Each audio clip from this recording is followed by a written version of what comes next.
It's the bookshop, it's the bookshop, it's the bookshop of Beverly Farms. Howdy, everybody. It is Sam Feifel, your host of John Updike's Ghost, your favorite little podcast about running a bookstore, reading, literature, having mush brain because you have COVID, and lots of other fun things. And I'm here, as always, with the co-owner of the bookshop of Beverly Farms, the wonderful, the lovely, the talented Hannah Harlow. How are you doing today, Hannah? I'm feeling good to be COVID-free, which is more than we can say for you. Well, I made it like almost 4 years. So yeah, that's pretty good. I feel like that's a pretty good run, you know? Totally.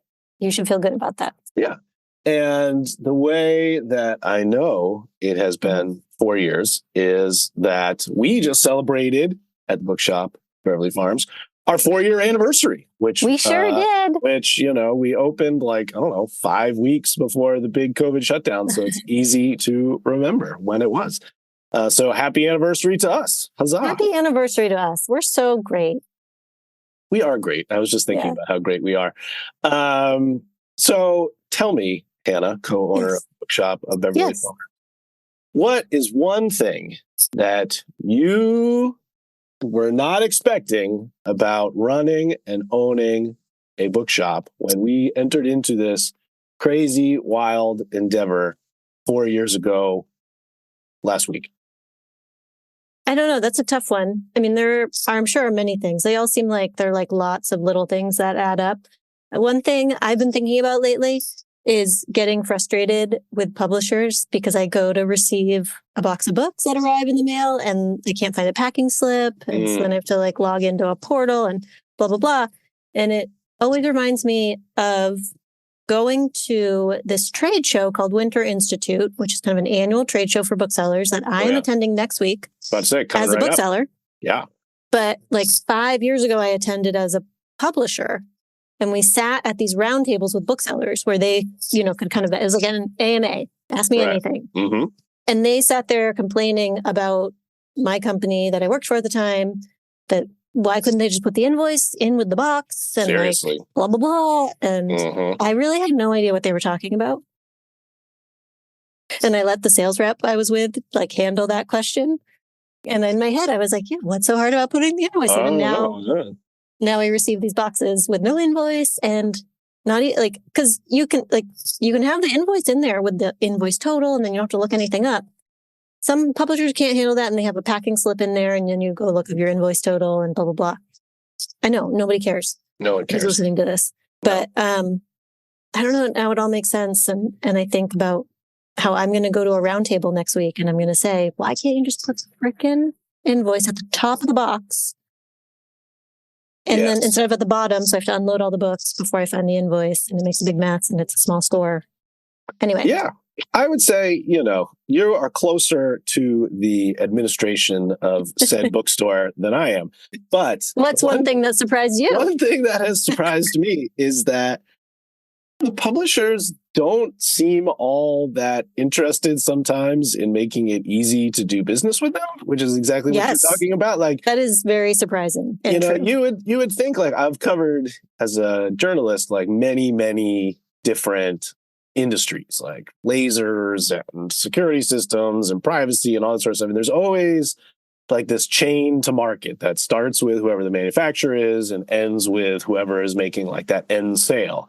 Mm-hmm. And in most other industries, I have watched the manufacturer has done more to sort of make it easy to sell their products, you know? Right. They bend over backwards to be like... In general, yeah. And I feel like, you know, I mean, I'm sure there's not very many publishers listening right now, but if you are listening, like, I don't know. It seems like, you know, they're doing us a favor or something by allowing us to sell their books. And it blows me away sometimes. I'm just like, you know, how do you sell, you know, like the fact that they have like websites where you can buy directly from them, like, it's just like crazy. Oh, yeah. Right. Like you're completely undermining my business right now. Thanks so much. Yeah, like no, like if you do that in the security system, like someone comes to your like your manufacturer with like a baseball bat and like Yeah. smashes things because it's like, hey man, I am your retailer and now you're undercutting me. Like, no, how about Yeah.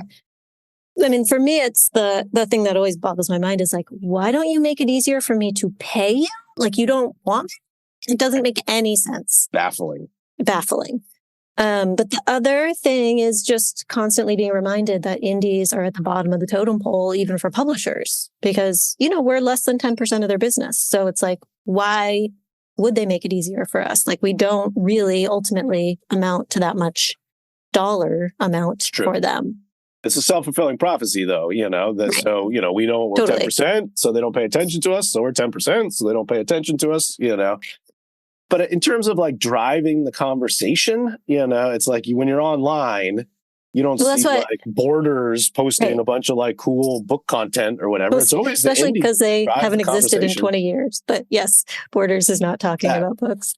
Are you sure there aren't any more Borders? We've had this conversation before. I feel like there's Borders still. Are you sure there isn't? No? Books A Million bought a lot of their stores. Maybe that's what you're thinking of. I was just thinking more. But that's what they say. We always say, like, we account for more than is like shown in the dollar amount in the bottom line. Like indies are influencers. We're driving sales of books at other places. Yeah, exactly. No, 100%. And, I'm on Reddit quite a bit, which there's not that many book communities. Like I refuse to go to like Goodreads. Like that place is just weird and Goodreads is a terrible place. I'm sorry, it's so bad. And now there's like all these other ones like Story something or other. What's that one called? StoryCorps? I don't know. But like the whole like competitive nature of ranking books and stuff drives me crazy. But where I do see, it's amazing how many people I see like Red Flowers for Algernon finally and blew my mind, or Great Gatsby, actually like super good book. And I'm just there are still all these new people that are constantly discovering all of these old books. And are you really going to do that at Amazon warehouse or whatever? I feel like we have the opportunity for all these people to like discover reading in a way that the online marketplace is not going to happen. Oh, those are good reminders to me too, because I'm always so focused on the new. But like for a lot of readers, like there's no difference between backlist and frontlist. They're just reading books and they're not paying attention to a publication date or whatever. So the fact that Flowers for Algernon came out, I don't know, 50 years ago or whatever, means nothing to them. It means something to me. Just like I can only stock so many, what I would consider classics or whatever. But I talked about on one of my recent 1-minute book reviews on Instagram. I talked about a book called The Three Dog Life by Abigail Thomas.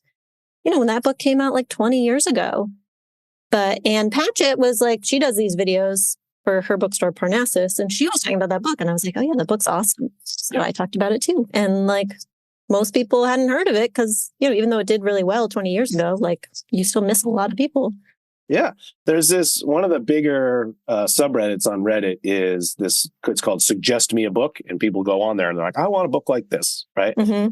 And so there'll often be, I want a post-apocalyptic book, but with no swears or sex or whatever. Right. And so that was one recently. And someone was like, oh, Z for Zachariah. That's a great book. And I was like, Z for Zachariah? I taught that to like freshman high schoolers in Laconia, New Hampshire in 1998. And I like looked it up and it was published in like 1982. And like people are still like, that's a great one, and it's like, 50 years later, it's crazy. So where I get hung up on some of these things is that regularly people come in asking for these books, and a lot of them, like Flowers for Algernon is still in print or whatever. Z for Zachariah, I have no idea. Maybe it's still in print because it's still taught in schools. But a lot of the time I'm like, that's not in print. That like, I can't order it and we're not a used bookstore. So, but then we have a lot of customers who are like, I don't use the internet. So can you go find a used copy for me online? And I just feel like that's happening with increasing frequency. And it's like, wait, this is not kind of what I signed up to do. Like I signed up to sell books that I can order from our vendors. Not But be it's just like the book whisperer. Yeah. right. But it's just like there's so many random requests where I'm like, that's not a book that's in print, or it's self-published and, only available from the author, or it's, only available from this tiny publisher that's not selling on Ingram. So like I could order it direct, but they have a 10 copy minimum. So yeah, I can't really. That's actually it just one gets thing. really complicated. Yeah, that's actually one thing that I definitely did not realize is there's like this whole, the like self-publishing thing is like a parallel universe. It's not, Yes. Because there are, I just sort of discount the self-publishing thing because, we can't get them really, it's Right. not, It's just too hard. it's too hard. And, it is And what there's it no is. vetting process unless you're going to sit and read them. Like there are no gatekeepers. Yeah. Which is fine, Right. But then so like someone was recommending some book the other day and I went and looked and it's not in our system. I'm like, oh, this must be a really obscure book. And then I go find it online and like this person has sold like 150,000 copies of this book, Yes. And I'm just like, how is that possible? How do they find I don't it? know. How do they get popular? Why do people read them? It's like it just kind of catches fire or whatever. It's a recent, I don't know, it's happened before TikTok, but TikTok has been driving a lot of these blow up self-published books. Yeah. Like they just catch fire on TikTok and all of a sudden it's massive. And then eventually they usually get picked up by, traditional publishers who are now releasing them. And I'm seeing it in the catalog and it's like, okay, this was a TikTok sensation. It sold 100,000 copies and now we're putting it out with a new cover. And I'm like, I don't know if our customers are going to have heard about it from TikTok or like. Not our customers. No. Yeah.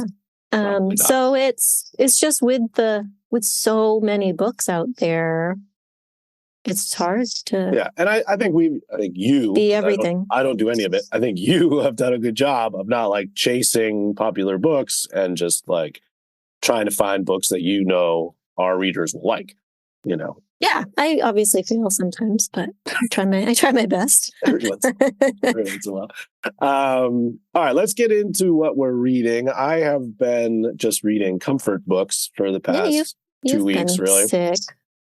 I think being sick is a great time to read. My mush brain has not really wanted anything particularly literary, and I'm stuck up in my daughter's room because it is a great place to isolate. And so I've been reading the stuff that's on her shelves. As you know, I'm a big fan of middle grade and YA books. Yeah. And so, like, for instance, I talked about this in our newsletter. I was, just looking at the shelf and I was like, you know what? I haven't read The Giver by Lois Lowry in, 40 years. I haven't either. Like, I know it's a great book. Excuse me. And like, it is a great, great book. Like, I was so pleased to have, I just crushed it. You can't put it down. And it's just like, if it had been released yesterday, it would be incredibly poignant, like right on the button, addresses every major societal conversation we're having right now, like how to deal with technology's progress. What is our responsibility to the weakest and poorest among us? Like I've seen people like asking for trigger warnings on books, right? Like, oh, the title page should have trigger warnings.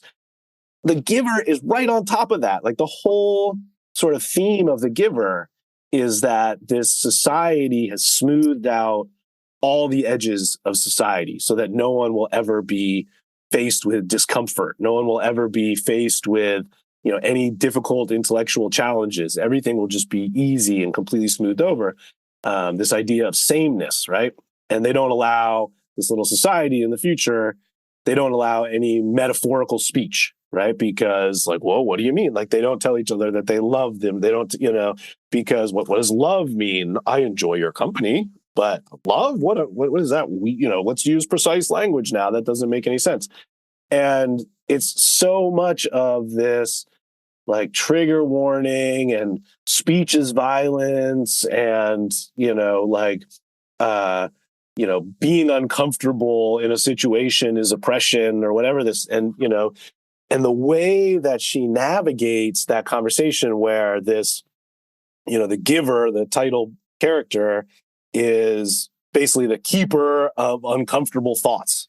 And, once every 40 or 50 years, they need a new giver. And so they pass down all of these uncomfortable thoughts, like the idea of war, the idea of poverty, the idea of, even bad weather, right? Like they've eliminated all of this. And so, watching the receiver, this young kid, be like, oh, like, this idea is so painful, blah, blah, blah. But then they'll say, but I think people need to know about this. Can we tell people about this? And the giver will be like, I also think people should know about this, but we're not allowed to tell anybody, because they don't want anybody to be uncomfortable. And I feel like that's where like this book banning or, all of these, all of these, and I think sometimes well-meaning, like I don't want to say that all of these people are just like evil people. I think they are well-meaning. They want to protect people from harm.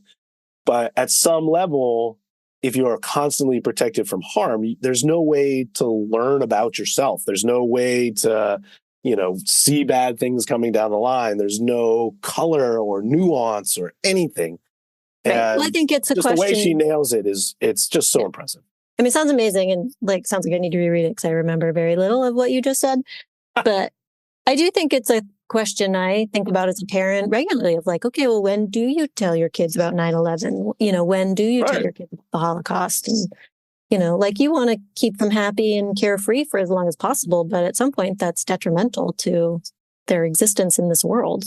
Yeah. At some point you're robbing them of like important information they need to understand the world. Actually, I just took Gus to the Holocaust Museum in Dallas when we were down there, and it's pretty weird, taking your 17-year-old kid to the Holocaust Museum, because there are times where I'm looking at a display and I'm just like, this is too much. My brain cannot handle this. This is, just the moral atrocities. You cannot comprehend it. It just like breaks your brain. Right. And it's like, what is my kid thinking about when they see it? Like you can't get inside their head, Right. Well, on that note, good times. I did Joan January for the third year in a row. That is Joan Didion. Yes, Joan January. I don't know if we called it Joan January before. I didn't. Finally came up with it. Yeah. You made it up. Oh my God. We should have told people about it. We have to next year we will. Put in a little calendar reminder so that in December we let people know Joan January is coming up. Yep. Right. So this is my third year reading Joan Didion in January. And you're going to ask me the other two. And one of them was, last year was the Bethlehem. Right. You know what I'm talking about. Essays. And then the one before that was my Year of Magical Thinking. Yeah. Okay, I got it. So this year was a novel, and it was The Book of Common Prayer, which was a novel I wasn't really familiar with. I was about to say I've never heard it. Yeah, but I wanted some fiction. I know she has some novels, obviously, but I feel like she's kind of more well known for her essays and journalism. But I read this novel. It came out in 1977, and it reminded me, just in terms of how it's set up, it reminded me of Great Gatsby, because the narrator is not really the central character. She's more describing this woman, Charlotte Douglas, who kind of comes to town and is this curiosity. And she kind of gets into Charlotte's story more than her own story. So Charlotte Douglas is an American who comes to this fictional Central American country called Boca Grande, where Grace, who's also an American, has married into kind of one of the powerful families in Boca Grande. And so she's been living there for a long time and understands the place a little bit better. And Charlotte is just like this very hard to understand character, a little bit of an enigma, but her daughter performed an act of terrorism as a Marxist radical and is on the run. And so Charlotte's kind of flying all over the world, just searching for her daughter. And can't really understand, I'm not sure really believes her daughter actually did this. And whatever. And then it's like about her marriages. She has an ex-husband and a husband. And then it's about like, it's kind of weird. It sounds like a bit weird. It's a bit weird. A little bit weird. I keep trying to figure out like why is Grace like what's Grace's story? Yeah. But what is the narrator's role here? Yeah, I'm still kind of grappling with that. So I think there's a lot to think about. And like of course, like the languages, the sentences themselves are like amazing. And there's like a lot to grapple with. So it was good. It was a little deeper maybe than I was ready for in January. Mama, don't let your babies grow up to be Marxist revolutionaries. Yes, there you go. I just felt, it was very much of a time and place. Right. Yeah. No, it's, interesting that that actually seems like a pretty relevant plotline in some ways. Like, don't let your kids grow up to be climate activists or something. I don't know. Yeah, there might be something there. But, but then there's also, it was pretty damning of Charlotte too, just as the mom, like she was so out of touch, like with her own feelings and with like reality. And I think like the daughter's actions were like a mental break for her to like just no longer be able to deal with reality. Interesting. And yet she had this sexual power in the book. So yeah, there's a lot to think about. I think it'd be a good book club book. All right, I like it. I'd talk about it with somebody. Yeah, 1977. Represent. Yeah. I'm trying to think of the segue. I guess there is some global travel in my next book. Okay. I'd say it's some middle grades book. The main character, I think, is 13, young girl. And is a book called The Glass Sentence, one of my favorite. I love that book. It's one of my favorite just YA or middle grade series in general. There's 3 books in the series by S.E. Grove. She lives in Beverly. Right. And way back, like in the early pandemic, we actually interviewed her about The Wandering Age, which is a standalone sort of YA book that she wrote that I really enjoyed as well. I think she is wicked smart. Mm-hmm. I think she's like a professor of history or something, or at Endicott, or I don't know. I'm not remembering off the top of my head. But The Glass Sentence is just one of the smartest world building exercises that I've come across, where the magic is in the maps. And so the world is that at some point in the past, we don't know exactly when it happened because time is kind of all messed up. The world fractured, and different land masses in the world have shifted their time periods. So if you are in Boston, it's like the 1850s. And if you are in South America, it might be the year 4000 or whatever.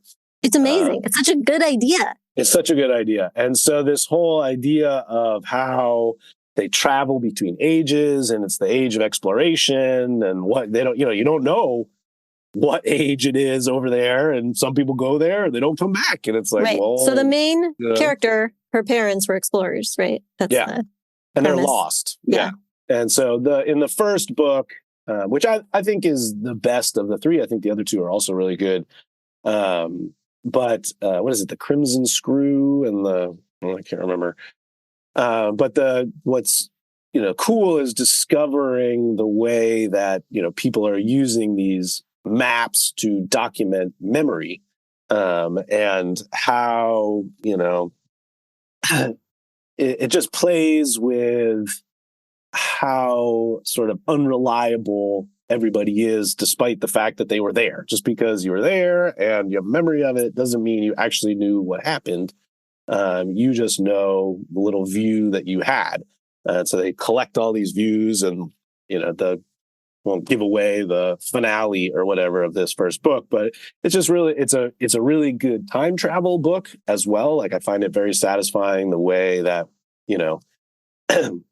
she handles time travel and what you can expect from the future and what you can expect from the past. Because it's different than kind of any other time travel book. Right. Yeah. Because there's a physical nature to it instead of like I got in like a machine or whatever. Somebody zapped me through a door. It's like I went over the hill and I was sometime else. And it's very smart emotionally, right? It's just there's lots of, it's a little bit of one of those trauma books that we sometimes whine about, but I think it handles, this sort of what it would do to your brain if you sort of knew everything that was going to happen in the future and in the past all at once. And how would you grapple with that? And how would you deal with, knowing that these traumas are coming and not being able to do anything about it?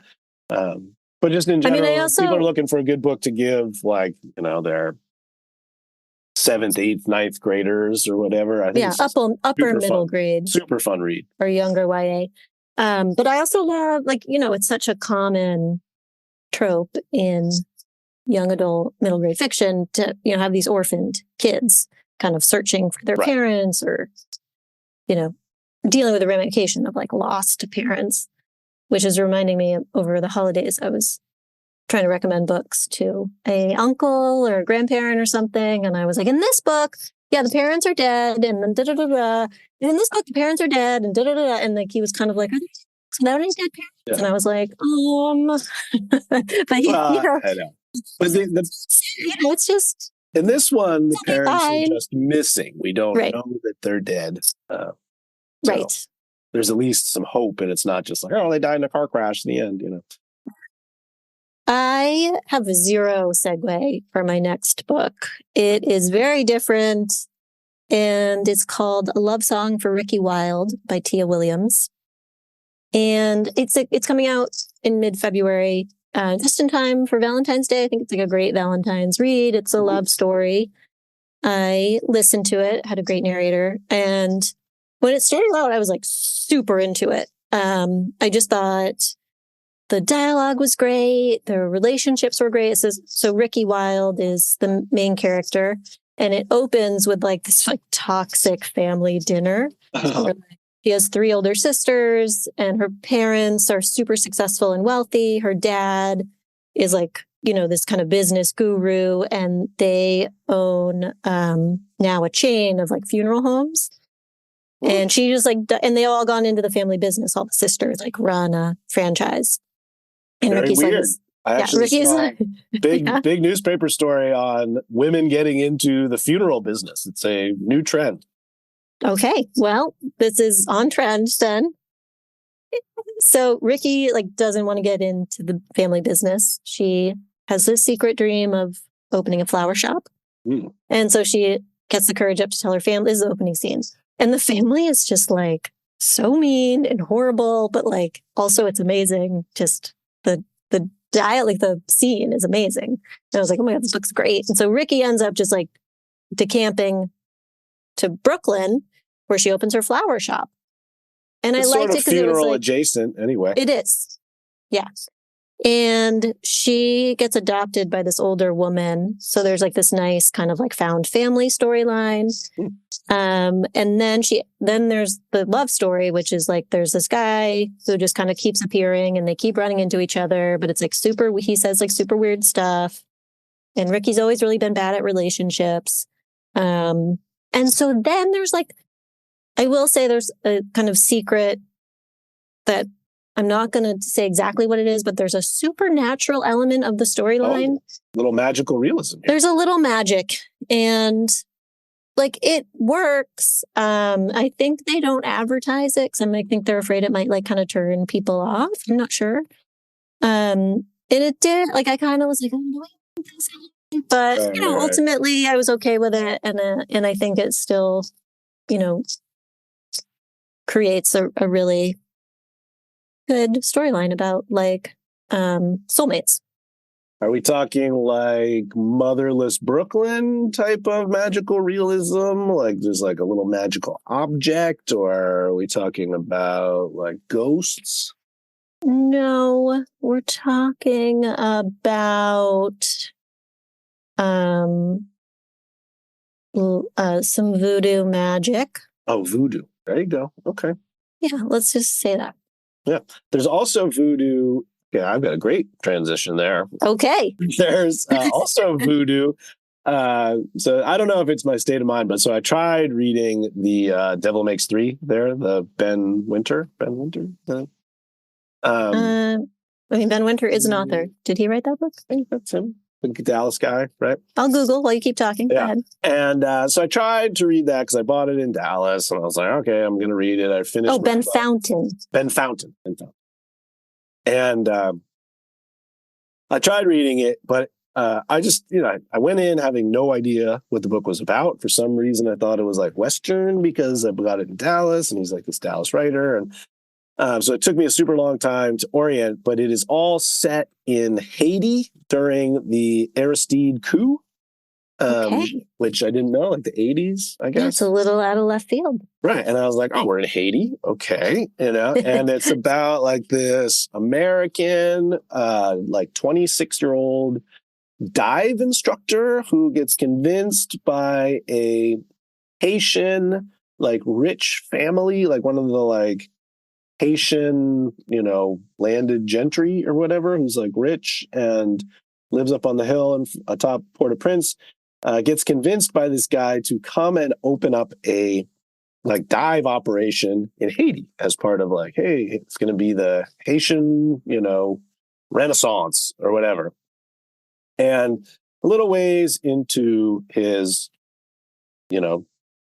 rising dive shop, whatever, coup, and everything goes sideways and it's bad. And then there's this other parallel storyline. I'm assuming the storylines come together at some point, but I don't know. There's another storyline where there's a woman who is like a CIA operative type person who lives in Haiti and is like also young and trying to make a career for herself by, I don't know, doing something shady or not shady, or I can't remember. I can't tell if she's a good guy or bad guy, but she's like a badass, drinks with the boys or whatever person. And sorry, Ben, I am not going to finish this book. I was like, I don't care about anything that's happening at all in any way. And I just keep reading it. It's not necessarily a bad thing, but it's like the 600-page book. And I just can't figure out where it's going, why I'm supposed to care about any of these people, who the good guys are, who the bad guys are. There's like these weird, like sort of pseudo sex scenes where it's like all of a sudden like, oh, and he remembered this racy time with this chick. And I'm like, what is going on? Why? Who cares? I don't know. I was just like, this book is not for me. I had no idea where it was going. I still don't know where it's going. Maybe I'll pick it up in 6 months or something, but I like, no, this is not happening. Right. Your description of the CIA agent who can like drink with the boys, like always makes me think like about talking to male authors who are like, but I wrote this like really strong female character. And it's like, because she is in the military or she's like a spy or like whatever, and she can like hang with the boys. I'm like, that doesn't make her necessarily a strong female character. You're like fetishization of like women. Yeah, and she like goes and like meets with the local voodoo guy, and like the voodoo guy likes her because she. I don't know if that's what Ben was thinking. I've talked to male authors who are like, because she can drink and swear and like bite. Yeah, I'm like, okay. I just don't care. I don't know. Mostly I just don't know where it's going at. Like I keep thinking like, okay, this is going to be the plot. Like, he's gonna like, it's going to be a cool thing about the dive operation, and then all of a sudden the dive operation's like done and over, and I'm like, oh, I guess that's not. It's just a thing. Okay, I don't know. I cannot figure out where it's going, and I don't want to. So sorry, Ben. All right. DNF. These things happen. I, again, no segue. And you read a little essay I wrote about The Orchard by Adele Crockett Robinson. We haven't talked about The Orchard on this yet. I guess we have. We have. No, I don't think we have. You liked that book, yeah. I do. Technically, I'm still reading it. It's like one of these books I have next to my bed, and I read a few pages before I fall asleep. And it's just taking me a long time, but it's lovely, and I really enjoy it. And it's like this great book to read before bed because it makes you happy. So I can't this, remember, it's a memoir or it's a it's piece a of fiction? memoir. Yeah, memoir, yeah. So, this book was originally written, let's say in the 40s or 50s or something. The author died and her daughter found a manuscript, in her things. Oh, and then for some reason I thought it was published in the 40s and then... No, I think it was published posthumously. Oh. And so there's, and I haven't actually read, I don't read the forewords and afterwards until I've read the book itself. But the daughter who got the book published has a foreword or an epilogue or something that I haven't read yet. Yeah. But so the original author, Adele Crockett Robertson, I don't believe she saw the publication of this book, but it's her memoir of taking over the family orchard in Ipswich, Massachusetts, like during the Great Depression. Right. And so she had this other job. So I think she takes it over when she's about 30. Her dad dies, and he had been a doctor, but was kind of this like gentleman farmer who, ran the orchard like in his free time. But once he dies, the family is like realizes it's greatly in debt, and they're like, we should just sell this. But Adele, who was like born on the farm, loved it, and kind of like got all this tutelage from her dad about like, how to grow the apples and the peaches and whatever. She's like, no, I would really like a shot at running the farm, just like full time. So she moves in and she's like solo. So she's this young woman, solo at this time of great economic depression. And there are all these dudes who come in and are like, clearly you don't know what you're doing. And she's just like such a boss. She's like, yeah, no, like this is happening. And then everybody ends up like following her orders and then being like, oh, you were totally right. And you know what you're doing and you're awesome. And so it's like, it's really, and obviously like in the memoir, she's expressing these, like, she had all these doubts. Like she's so unsure of herself in so many ways. She's so lonely. She's just like there with her dog. She makes some friends. She has like some part-time help. This guy, Joe, comes and helps her and, but it's just really great because even though she's struggling, she finds so much joy in the struggle and just like so much joy in what the work is. So she like makes mistakes and it sucks, but it's also like, but this is fun too. And yeah, good.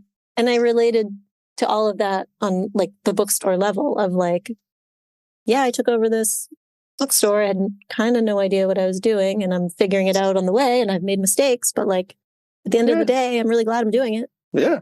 There's a new release of this. Why did you pick it up? Yes. So Godine, which is an independent publisher based in Boston, they've been releasing kind of classics in these new packages, generally with like a new afterword or foreword.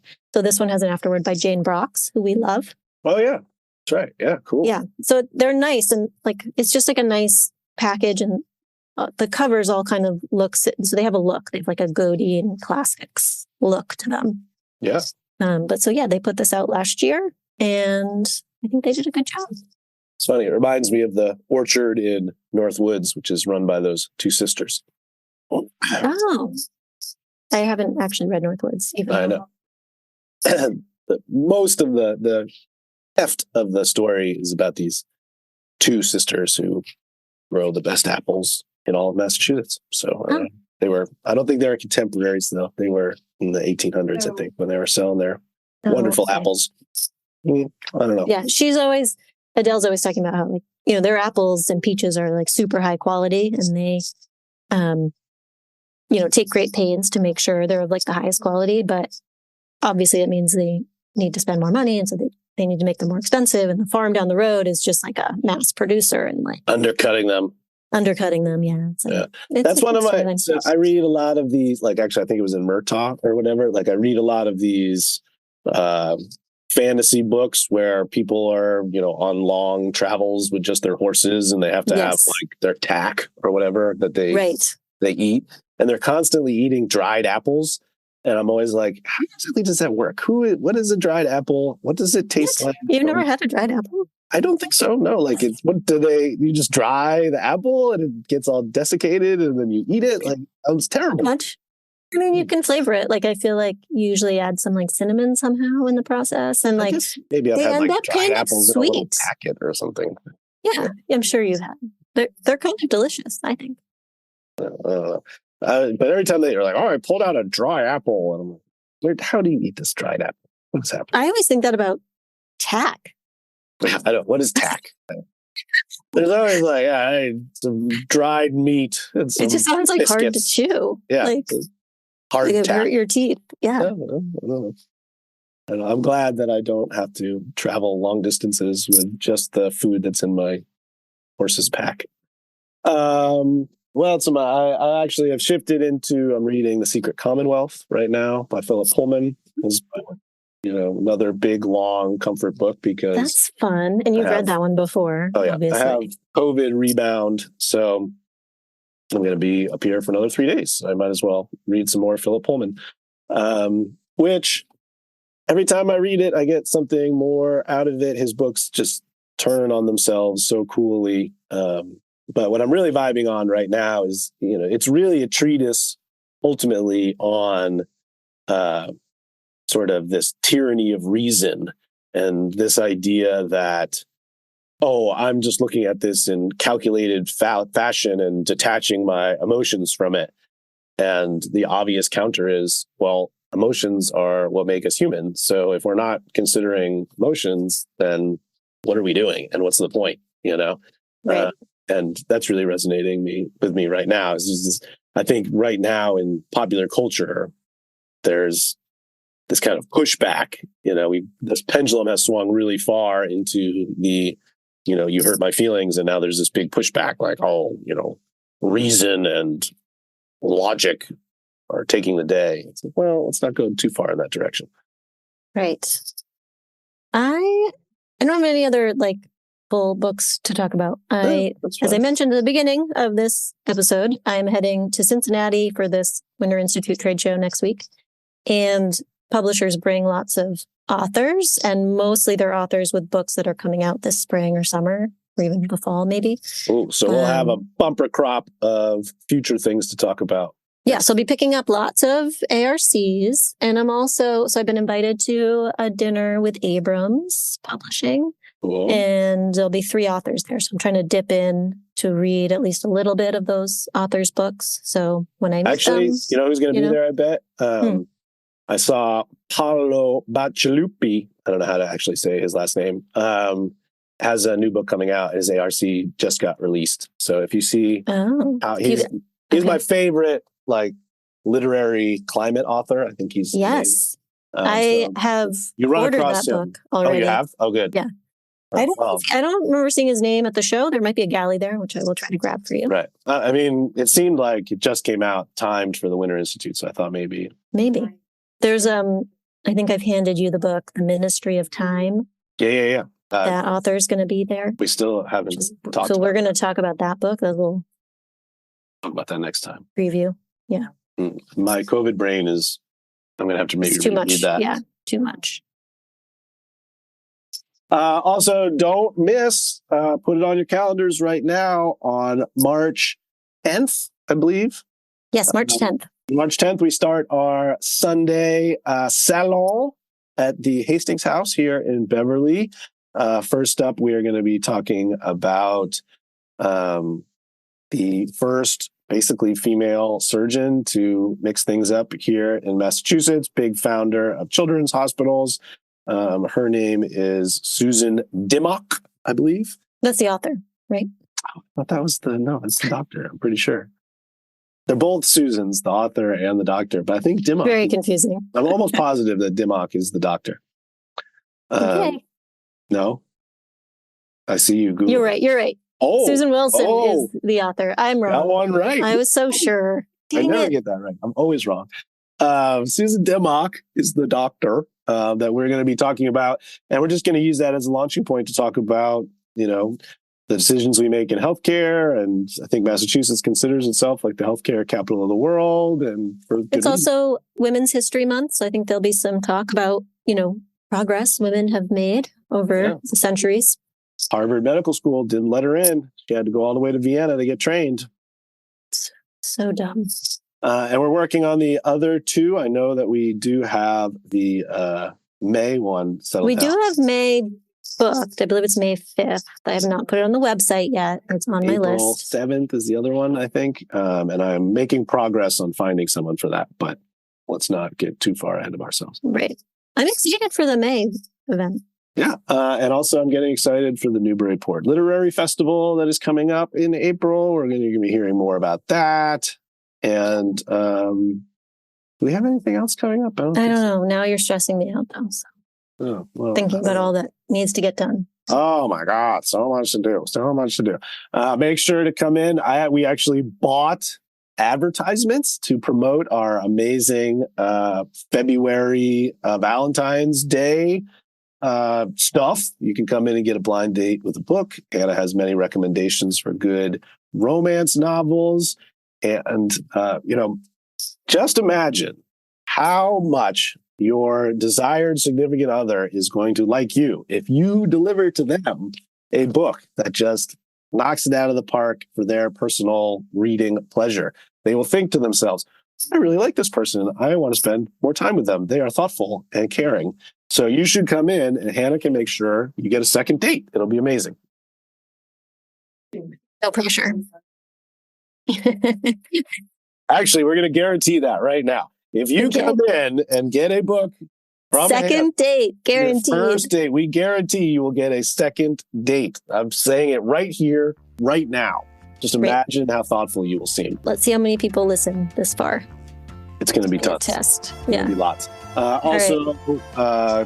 Don't forget to like us and rate us on the internets.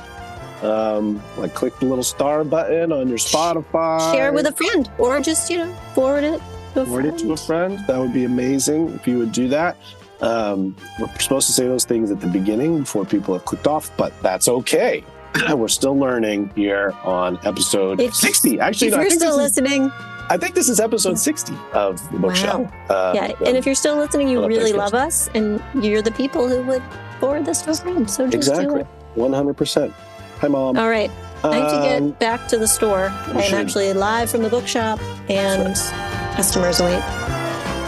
Let's do it. All right. See everybody. Have a great day.